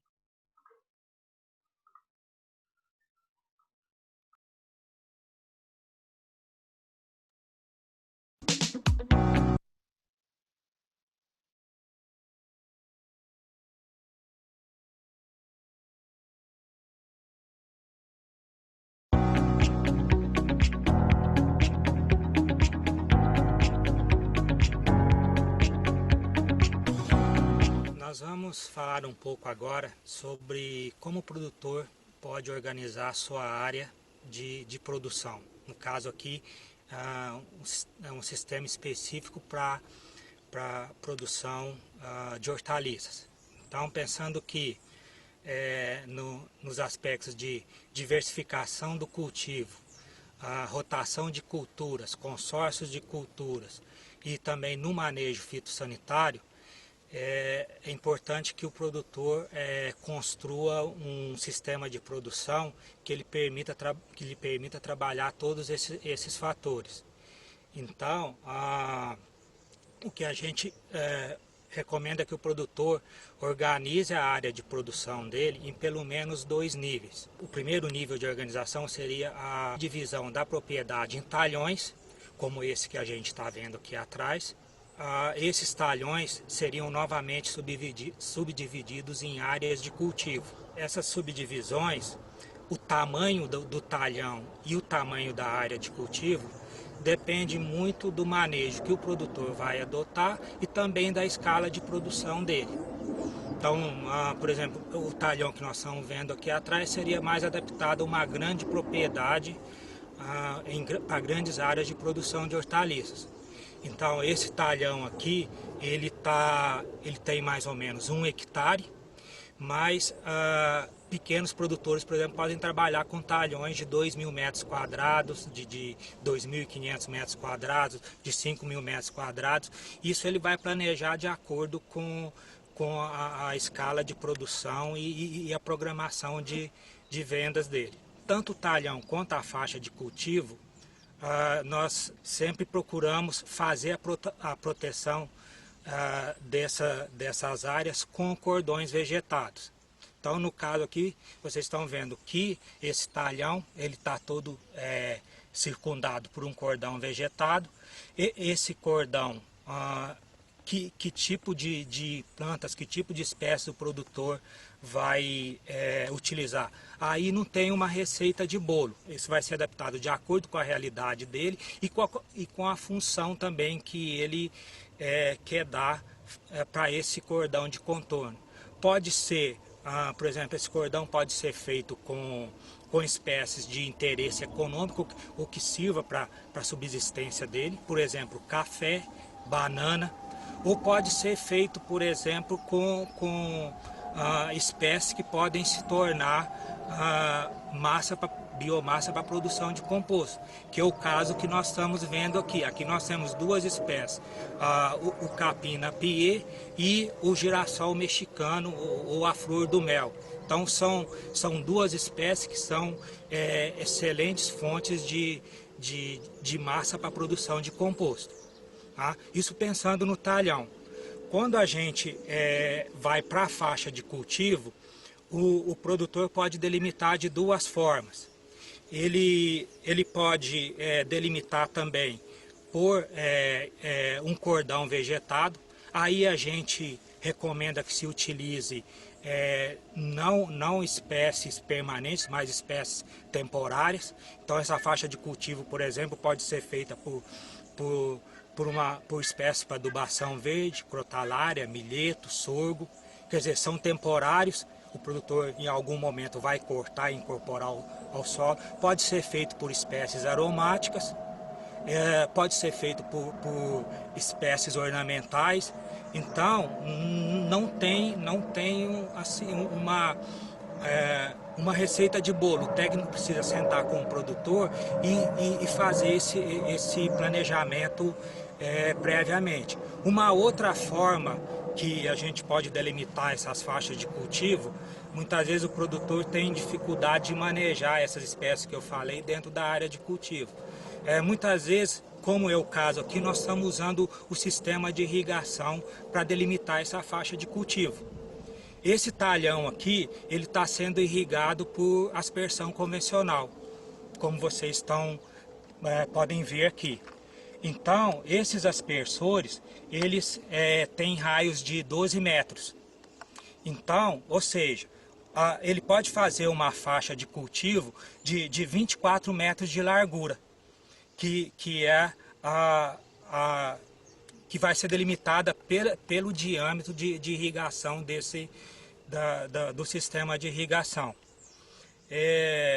Então, essa é uma outra forma de delimitar a faixa de cultivo. É claro que hoje em dia, pensando em sistemas economizadores de água, seria mais interessante que o produtor pensasse em sistemas de microaspersão ou gotejamento, que inclusive vai ser mais fácil dele manejar o sistema de cultivo, que como é uma irrigação limitada, por exemplo, numa faixa de cultivo ele pode trabalhar com microaspersão, na outra ele pode trabalhar com gotejamento, e isso vai facilitar no processo de rotação de culturas. Por exemplo, nesse sistema que nós estamos vendo aqui atrás, como eu estou trabalhando com aspersão, normalmente eu vou ter que usar aqui espécies de hortaliças que todas se adaptam ao sistema de aspersão. Vamos lá, folhosas. Poderia usar, porque durante o meu processo de produção, dentro dessa faixa aqui, eu vou ter 2, 3, 4, até 5 espécies de hortaliças diferentes sendo cultivadas. E isso é importante dentro do sistema de produção orgânica para eu manter o sistema diversificado e auxiliar no manejo de pragas e doenças. Então, seria difícil, por exemplo, aqui eu combinar uma hortaliça folhosa com uma hortaliça de fruto. Nesse sistema aqui, delimitando as faixas de cultivo pelo sistema de irrigação. Ao contrário, se eu estiver trabalhando com sistemas de irrigação menores, por exemplo, eu posso usar a microaspersão na faixa que está com tomate, na faixa que está com alface, desculpe, e gotejamento na faixa que está com tomate. Isso é um exemplo. O interessante do sistema orgânico é isso, ele não tem um sistema rígido, pronto. Cada propriedade nós vamos ter uma realidade diferente e cabe ao técnico, junto com o agricultor, definir como que ele vai organizar esse sistema de produção, tá certo? Então fica aí a dica, algumas recomendações de como eu posso organizar o meu sistema para eu produzir de forma orgânica. Se as pessoas quiserem mais informações, nós temos uma publicação específica sobre organização da área para a produção orgânica de hortaliças. Lá o agricultor vai encontrar todas essas informações que nós falamos aqui e mais coisas que pode ajudar ele no processo de planejamento da sua produção. Falando um pouco mais sobre as faixas de cultivo, em pequenas propriedades principalmente, fica muito fácil para o agricultor usar o número de canteiros para delimitar a faixa de cultivo. Então ele pode fazer uma faixa de cultivo, por exemplo, cada 2 canteiros, 3, 4, 5 canteiros, uma faixa de cultivo.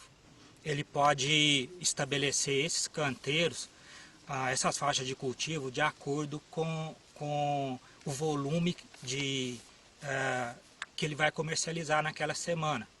Então ele pode ter, se ele comercializa 2 canteiros de alface por semana, então esses 2 canteiros pode ser uma das faixas de cultivo. Talvez o aspecto mais importante da faixa de cultivo é permitir que o produtor faça a rotação de cultivos e que facilite o manejo principalmente o manejo fitossanitário. Como que isso acontece? É importante que o produtor tenha um histórico, sempre que possível, anotado num papel, sobre as espécies que ele está plantando nas diferentes faixas de cultivo. E aí, pensar que a rotação é sempre feita no espaço e no tempo. Tá certo que isso muitas vezes é um modelo teórico, o produtor, para alguns produtores é difícil implantar isso na prática, mas pelo menos ele tem a noção do seguinte: eu sempre trabalhar, seja na faixa de cultivo ao lado, seja na sequência de cultivo, com espécies que não compartilhem os mesmos problemas fitossanitários. Então, por exemplo, se eu tenho uma faixa plantada com tomate, a faixa do lado, colocar uma espécie diferente da família do tomate. Então, evitar colocar o pimentão, o jiló, a berinjela, e a mesma coisa, depois que eu tiro o tomate daquela faixa de cultivo, procurar colocar uma outra espécie que não seja da família do tomate. Isso é fundamental para a questão do manejo fitossanitário em sistema orgânico. E é um dos pontos que a gente mais preconiza essa subdivisão em faixas, é exatamente para facilitar o manejo fitossanitário. Então o agricultor tem que ter em mente que o controle de pragas e doenças no sistema orgânico é feito muito mais com manejo da área de cultivo do que propriamente o uso de produtos alternativos. A gente sabe que os produtos alternativos, eles são acessórios, eles são preventivos. Eles ajudam na prevenção de pragas e doenças, mas eles não são curativos. Uma dica importante, no caso do produtor, pensando no tamanho do talhão, imagina um produtor que tem um talhão de 1 hectare. Então, isso significa que esse talhão vai ter 100 metros de comprimento. Então dá para imaginar a dificuldade que o produtor tem de movimentar dentro desse talhão, principalmente se ele estiver trabalhando com hortaliças de canteiro. Isso dificulta bastante o manejo, que ele vai ter que ficar, às vezes até pulando os canteiros e pode prejudicar bastante ali o processo de manejo, o trabalho vai ficar mais cansativo. Uma sugestão, aqui dando o exemplo desse talhão de 1 hectare, é que o produtor divida esse talhão no meio em função da instalação do sistema de irrigação. Então o que acontece? Ele vai ter um carreador de 3 metros de largura, exatamente no meio do talhão, onde ele vai dividir a irrigação 50 metros para um lado, 50 metros para o outro. Por que um talhão de 3 metros? Exatamente para facilitar o trânsito de máquinas ali. E aí ele não vai precisar percorrer grandes distâncias entre os canteiros. Então, nesse caso, a linha principal do sistema de irrigação, a linha mestra, vai ser enterrada. Aí é claro usar um material que possa ser enterrado, que resista ao aterramento. Ele vai enterrar para não prejudicar o trânsito de máquinas e de pessoas ali. E colocando pontos de irrigação em cada faixa de cultivo. Então, no caso, pegando o exemplo da irrigação por aspersão, a cada 24 metros vai ter um ponto de irrigação. Sendo que essa irrigação vai ser um T que ele vai irrigar para um lado e para o outro. Isso é um processo, uma recomendação que facilita muito o trabalho nas hortas, principalmente se forem hortas de maior porte. Tá? Então, nesses pontos de irrigação, o produtor vai poder tranquilamente instalar o sistema de irrigação que aquela cultura que está na faixa de cultivo demanda, seja aspersão, microaspersão ou gotejamento. Então, essa é uma dica importante para facilitar o trabalho e o manejo dentro do sistema de produção. Então, pensando na adaptação do sistema de irrigação à faixa de cultivo ou vice-versa, a faixa de cultivo ao sistema de irrigação, nós vamos ter os pontos de irrigação nesse sistema de irrigação por aspersão a cada 12 metros. Então, o ponto de irrigação ele vai ficar exatamente no meio da faixa. A faixa vai ter uma largura de 24 metros, o raio do aspersor é 12 metros, então ele vai poder irrigar toda a faixa que tem 24 metros de largura.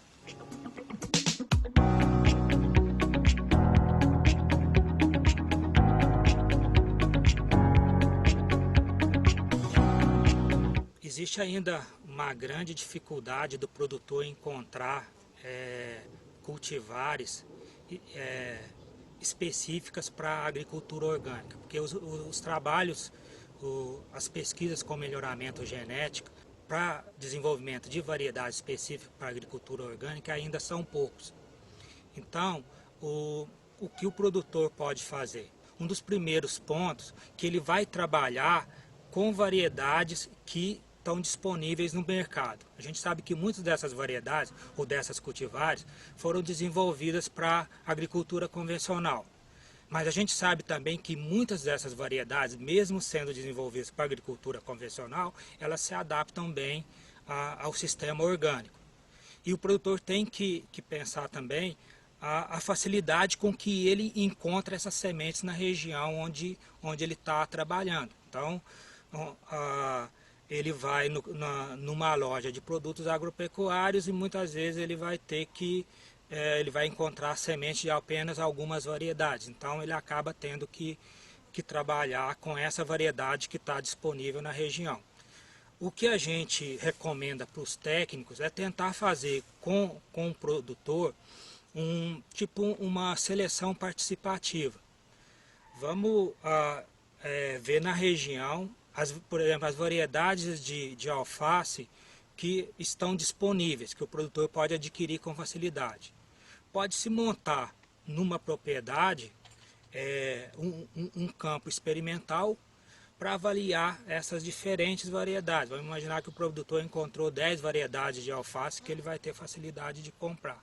Então, é como se ele fosse fazer uma pesquisa própria, que inclusive pode ser feita em conjunto. Planta-se essas 10 variedades, reúne-se um grupo de produtores e vamos avaliar as variedades que melhor se adaptaram ao sistema e que teve melhor aceitação comercial naquela região. Então isso é um aspecto que a gente usa para contornar essa baixa disponibilidade de materiais genéticos de variedades para a agricultura orgânica. Uma outra questão também que sempre vem à tona, que o produtor de orgânicos, a gente sempre discute dentro da agricultura orgânica, é a questão de utilização de híbridos e de cultivares de polinização aberta. Ou seja, o que se adapta, o que seria mais interessante para o produtor orgânico? Trabalhar com híbridos ou trabalhar com cultivares. Isso também é uma questão que precisa ser discutido de acordo com a necessidade e com o tipo de manejo de produção de sementes que o agricultor quer fazer.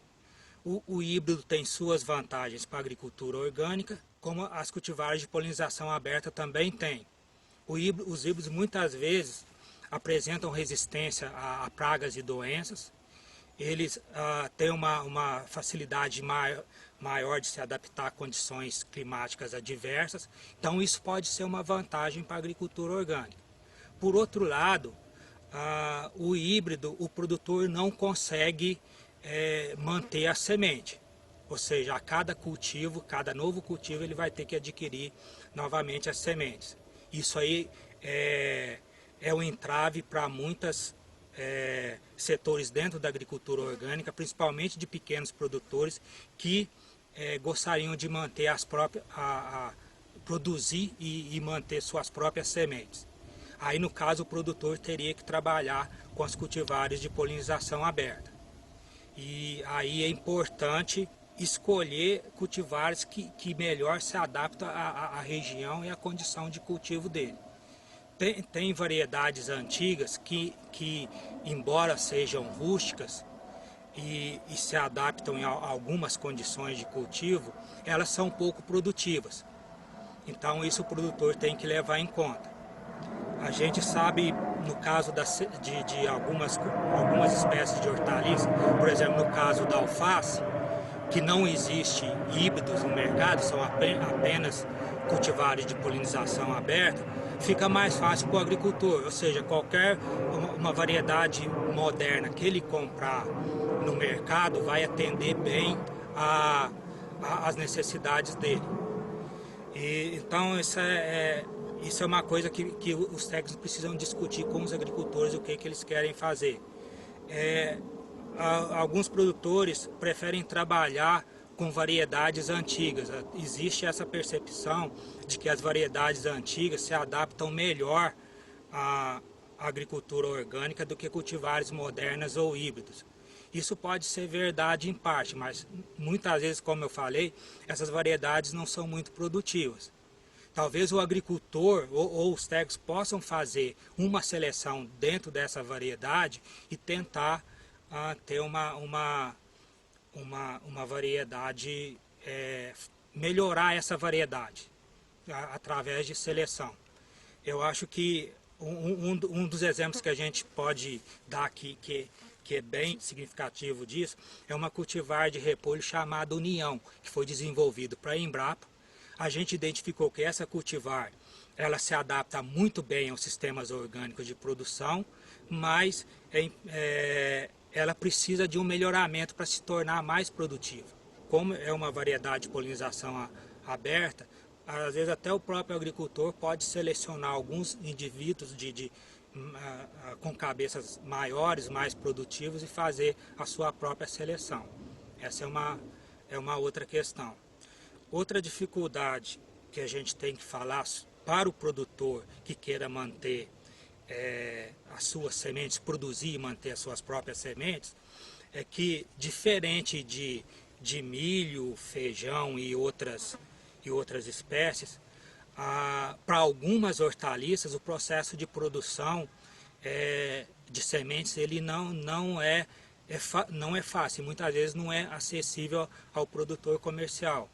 Quando a gente fala de pimentão, de tomate e algumas outras hortaliças, frutos, muitas vezes o produto comercial acaba sendo a própria semente, ou seja, o produtor colheu o tomate maduro, ele pode tirar e manter as suas próprias sementes.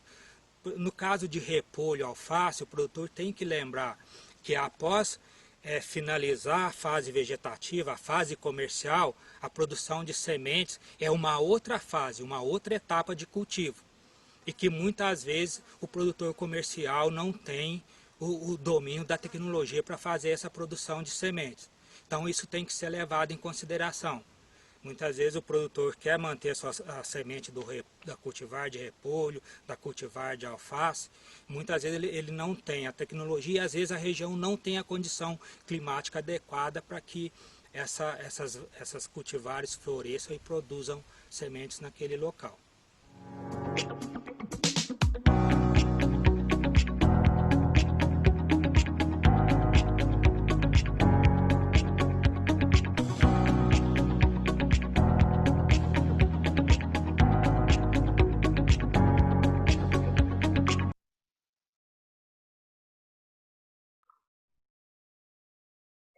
Pessoal, voltamos. Todo mundo me escuta aqui?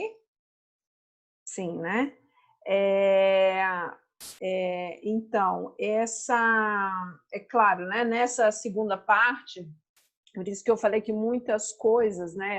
Ela traz nessa segunda parte, nessa parte final, ela traz aí várias informações mais relacionadas à questão do manejo, mas é importante que vocês tenham percebido que tudo é um processo de construção. Para a gente chegar nesse desenho, né, que o Chico mostra, inclusive com exemplos de algumas hortaliças, é fundamental que a gente tenha trabalhado toda a estratégia de construção do ambiente, né, do manejo da diversidade, da construção da fertilidade do solo, para a gente chegar até a indicação e recomendação da forma como ele falou. Então, vocês era para que vocês tivessem um pouco essa ideia, né? Vocês viram que o vídeo aí foi gravado na Embrapa Hortaliças, né? Bem antes da pandemia, e esse vídeo foi gravado, né, o ano passado. Vocês viram que a Embrapa é rota de avião, né? Então, o tempo todo aparece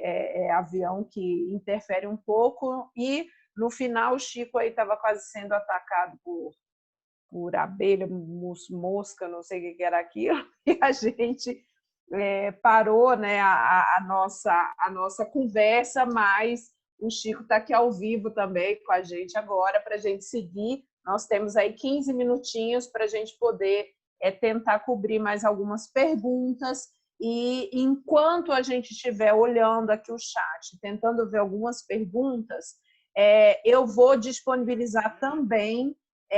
Eu já disponibilizei dois links com os vídeos das lives que nós comentamos aqui, e enquanto a gente estiver conversando, eu também vou disponibilizar no chat dois, que depois, né, vocês distribuam os dois links das duas publicações que o Chico falou também aí durante a sua transmissão, né, que é a organização da propriedade e a parte de coberturas vivas também. Eu já procuro e já trago aqui para vocês, tá?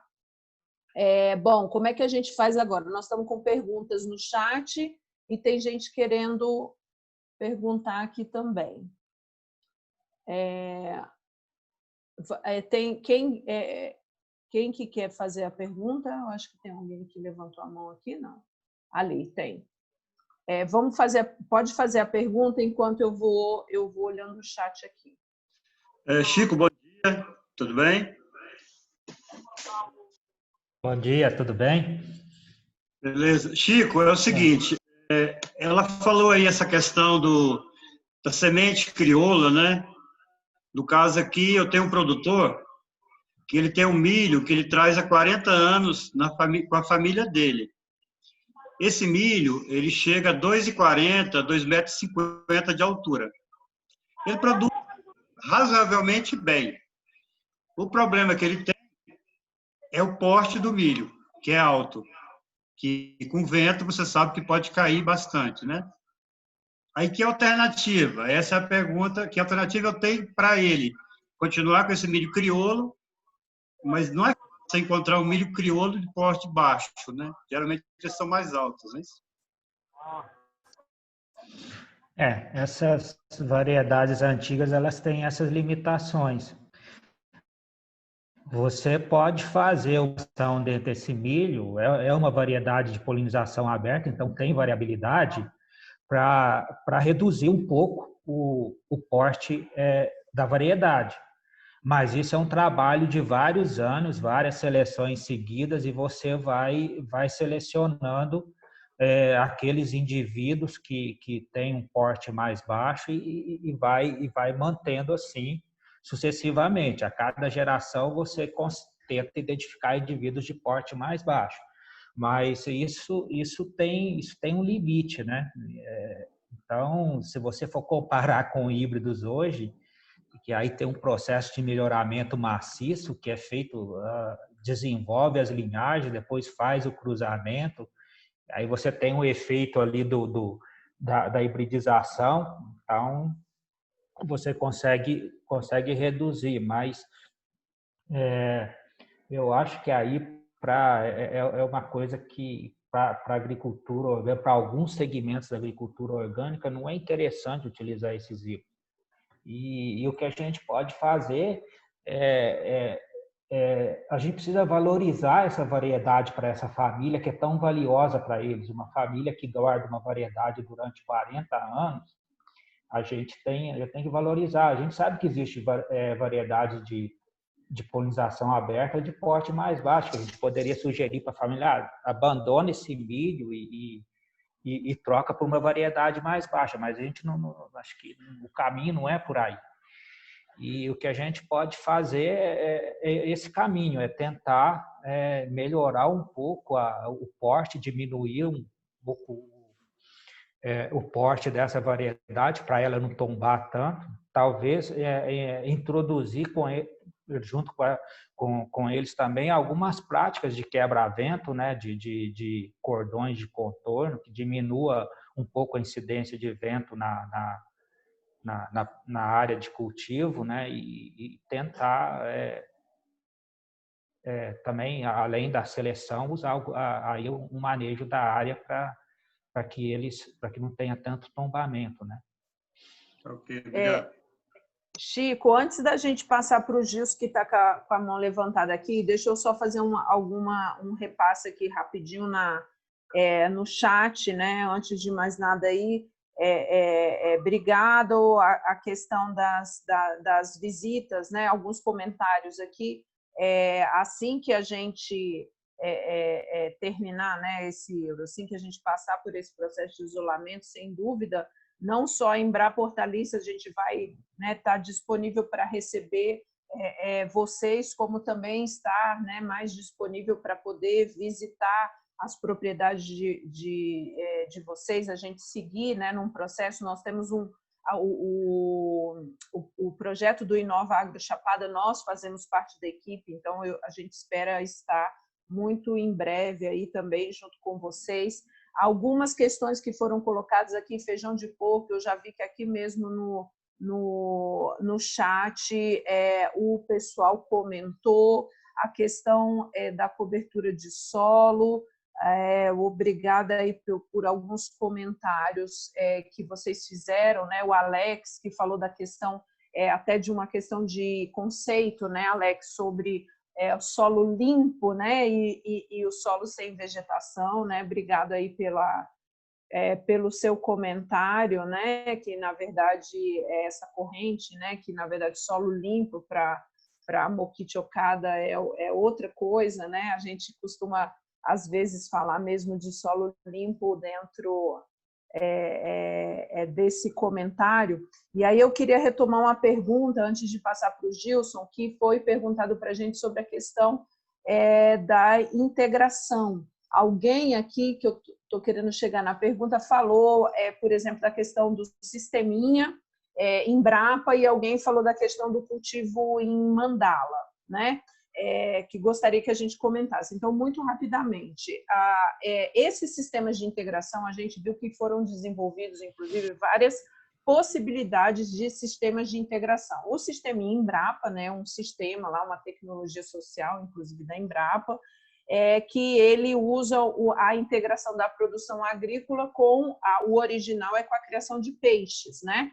Ele tem um tanque central ali que você tem a criação de peixe e você faz a recirculação daquela água, a filtragem para poder utilizar como água de irrigação no sistema produtivo. Da mesma forma que nós temos as mandalas, né? No passado, há uns anos atrás, era muito comum, a gente teve inclusive um programa de incentivo, né? Do uso daquele sistema PAIS, né, que foi bastante amplamente divulgado, seguramente na região aí de Alto Paraíso também veio, né, aqueles kits onde você tinha um sistema que no centro desse sistema você tinha uma criação de aves e em torno dessa criação de aves você tinha a produção de hortaliças e aí você podia fazer essa integração de uma maneira mais prática, né, porque você tinha isso mais próximo fisicamente, né? Isso facilita o trabalho. Acho que Chico falou isso, inclusive nesse desenho da propriedade, que é importante a gente pensar, inclusive no dia a dia do trabalho, para saber como é que eu vou distribuir o adubo, onde é que eu vou produzir o adubo, como é que ele vai chegar na horta, né? É aquela história de você fazer a área de produção acima para você poder né, descer com o carrinho cheio, subir com o carrinho vazio. Então, tem toda uma estratégia de pensar esse desenho também para facilitação do trabalho. Então, assim, há muitas possibilidades. Também tem um sistema muito bacana quando você usa animais um pouco maiores, né, na propriedade, seja boi, ou seja caprinos, ovinos, que é a questão de trabalhar com os piquetes, né? Piquetes e talhões. Então, você também pode fazer a integração utilizando esse processo, né? Essa forma de você trabalhar um piquete onde você tem a parte de pastagem e tal, depois você muda aqueles animais ali, entra com a produção agrícola. Então, assim, essas formas de integração e esses desenhos, a gente já tem aí um conjunto de informações bastante interessantes que podem ser utilizados dependendo do animal que vai ser produzido e do tamanho da área, etc., né? Tem várias possibilidades que a gente poderia estar utilizando. Gilson.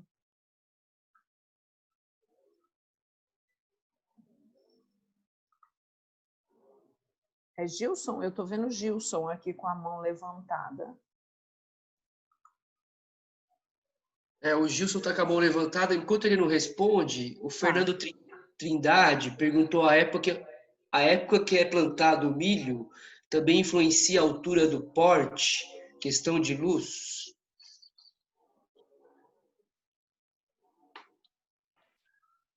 Bom, não sou especialista em milho, não, mas que a gente conhece com certeza, né? Inclusive em regiões onde você tem maiores períodos que o tempo está fechado, com certeza o porte vai influenciar, tanto o porte quanto o tamanho da folha, né? E a gente pensar que esse processo de seleção, ele tem que ser feito, se eu estou buscando plantas de menor porte, nas épocas em que o milho é prioritariamente plantado, né? Então, hoje com irrigação você pode fazer o plantio também na época mais seca, né? Plenamente viável aqui para a gente. Pensar que eu preciso fazer alguns ciclos de seleção nessa época também, que normalmente o milho vai se desenvolver um pouco menos, até por questão de fotoperíodo. Então, levar isso em consideração, né, aqueles agricultores que estão buscando selecionar e melhorar o próprio material, a própria cultivar. Eu estou vendo aqui, pessoal, no chat, eu acredito, tá? Alguém perguntou aqui a questão do margaridão, e eu acho que já foi contemplada essa pergunta. Uma outra pessoa pergunta sobre a questão dos insetos benéficos, né? Como identificá-los, um guia completo, como saber os benefícios. Eu estou aqui tentando procurar, porque há uma publicação da Embrapa, eu estou tentando procurar aqui o site, o endereço para compartilhar com vocês, que é como se fosse um guia de bolso para identificação de... achei ele aqui, deixa eu ver se é esse aqui. Embrapa publica guia, exatamente. Então, eu vou pegar um Ctrl+C aqui, eu estou colocando aqui no chat, tá? E depois o pessoal compartilha, tá bem? Agora que eu vi que eu estou comunicando só com a Carla Caetano, mas ela depois passa, não é isso? Agora que eu vi, eu estou pensando que eu estou publicando no chat geral, mas está saindo no privado aqui para ela, mas depois ela compartilha tudo com vocês. Então, eu acho que essa informação... ela já está passando no YouTube tudo isso. Essa informação vai ajudar bastante, tá? Para quem perguntou sobre a questão dos inimigos naturais, porque, de fato, a gente tem que ter cuidado para identificar o que é, né, o inseto benéfico e o que é. Eu, até hoje, quando eu tenho que ir para campo, esses guias são super úteis, né? Não é a minha área, então é sempre interessante. Bom, eu acho que o nosso tempo acabou, não sei se... Eu olhei aqui rapidamente o site, tá, gente?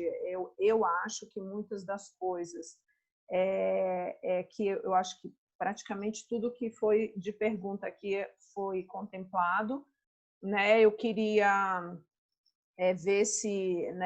agradecer demais aí o Chico, tá, Chico, por ter participado conosco aqui hoje, valeu, obrigado. Eu e Chico, a gente sempre trabalha muito junto, né, Chico, nesses sistemas orgânicos aí na Embrapa Hortaliça, a gente está junto na equipe do Inova Agro Chapada, então, seguramente, a gente está sempre muito alinhado nesses trabalhos que a gente faz, então é sempre uma grande satisfação poder dividir esse espaço aqui com o Chico. E agradecer novamente a todos vocês aí da Rede Pouso Alto, agradecer pela iniciativa, o curso está sendo um sucesso e obrigado por deixar esse espaço para que a gente possa também estar conversando um pouco mais com vocês. Eu acho que é isso, muito obrigada e aí um bom dia para todo mundo. Mariane, a gente que agradece, viu, a sua presença aí, o seu brilho e excelência aí na exposição do tema, né? Muito estudiosa, né? Muita pesquisa, né? Referência aí no país e no mundo para essa temática, né? E o Chico Vilela também, muito grato, viu, Chico, pela sua presença. A Rede Pouso Alto agradece. Eu estive aí uma visita com os alunos da assentamento Silva Rodrigues no começo do ano Eles adoraram a visita aí, a sua exposição, foi muito boa, tá? E aí só o pessoal perguntando sobre a apresentação, se esses vídeos estão disponíveis lá no YouTube da Embrapa, ou você vai passar para a gente também, né, os vídeos. A aula está sendo gravada também, né, a gente vai disponibilizar, tá bom? Então, muito grato a todos, um ótimo dia para todo mundo, boa semana. Espero que todos registraram as suas presenças, tanto aqui no Zoom como no YouTube.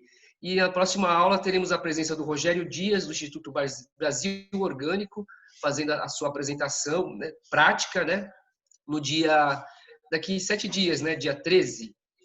Tá bom?